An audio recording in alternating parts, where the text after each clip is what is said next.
again, depending on where you go, you may have a wide variety of different health plans. Two of the most common are PPOs and HMOs. You may also have high deductible health plans. You may have, I think there's a different one on your sample packet there. So you may have other options, but for the most part, two of the most popular are PPOs and HMOs. So if you turn to the back of your, I think Laura and Jenny are handing out some basic definitions. So on the back page, I kind of outlined the big difference between PPO and HMOs. So essentially what these two are, they're both managed networks. So they're both networks of healthcare professionals that have made deals behind the scene to structure your options. Okay, so for instance, your PPOs are going to be a network of professionals that you have access to. So you have a big network here, and you can go see a general healthcare person, you can see a specialist, you can see anybody you want within your network, and it's a certain amount that you're paying for it. Okay? If you go outside of your network, because these are all friends, they've all made a deal, they're all in it together, okay? Those that are not privy to that deal and it's outside of your network, you're going to be paying a substantial amount more for access to those healthcare professionals. Does that make sense? In network, you must always want to be in network, if at all possible.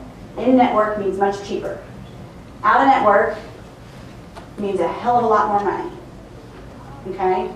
In network, stay in network, start out. So what a PPO is, so if you look there, you're going to pay a little bit more for a PPO in terms of your co-pays will probably be a little bit more, your premiums are going to be a little bit more, and your deductible will likely be a little bit higher. So what you're paying for is access to a little bit more freedom. Because what an HMO is on the other side, an HMO again is a group of friends they've determined that are in this network. However, at the very center of this network is God. Okay? God being your general health care provider. And everything you do must go through God. Okay? So if you, I don't know, have a runny nose, and you've had a runny nose for a good 9 months because you live in Fort Worth, and you really want to go see an allergist because your buddy loves their allergist and has fixed their runny nose, you cannot just go to your allergist. You will pay a lot of money if you just show up. You must go to your general practitioner first. And if he so determines you need to go see an allergist, he will then refer you to the allergist in that network. Does that make sense? Good, good. So you're going to be paying cheaper co-pays. If you pay co-pays, your deductible will likely be a lot lower, and your premium will be a lot lower. Sometimes you may feel a little bit like this in an HMO. Again, I'll give that reference. I need to come up with a little more after. So some people find it a little bit constricting because you don't have as much freedom. Okay? But the downside to the PPO is that you're paying a little bit more money. So again, whatever your situation will be very individualized for you. So the decisions that you make will be very individualized for you. Some of you, a PPO is the way to go. Some of you, it's not. Some of you will probably be better fit for an HMO. All right, so those are the big ones. Now, if you see, I don't know if I don't think your sample form included it, but with PPOs, a lot of times, that's distracting. PPOs, a lot of times, you'll have the option, do you want a 90-10 plan? Chelsea, do you want a 90-10 or 80-20?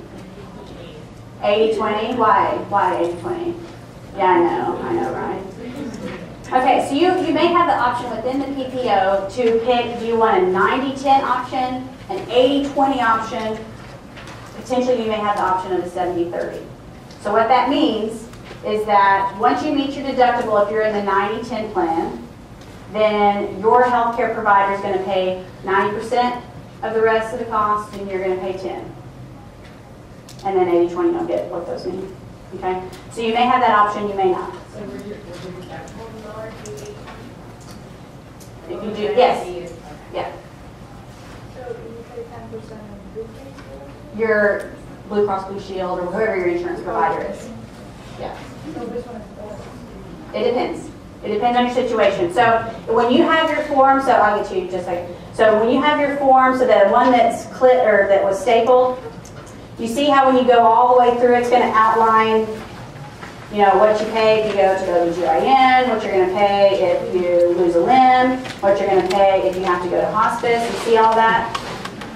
It's not this form I'm showing this, but your staple form. So if you are choosing between a PPO, an HMO, or PPO 90-10, PPO 80-20, et cetera, it's going to show you what your different options are, what you're going to pay within each plan.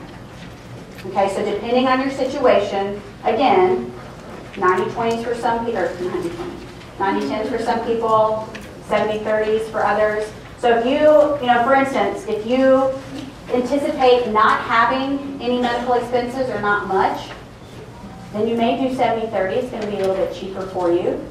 But in the event that something happens, then you're going to have more cost to pay. Is that home? Okay. You're good. I'm good? Yep. Thanks. Maybe you were going to talk about this next, but so then for the open access provider, is that so where there wouldn't be a network thing, it would just be you? Correct. Yeah. So that one is not as common, but you may, the open access, yeah. So you will not be constrained as much to a network.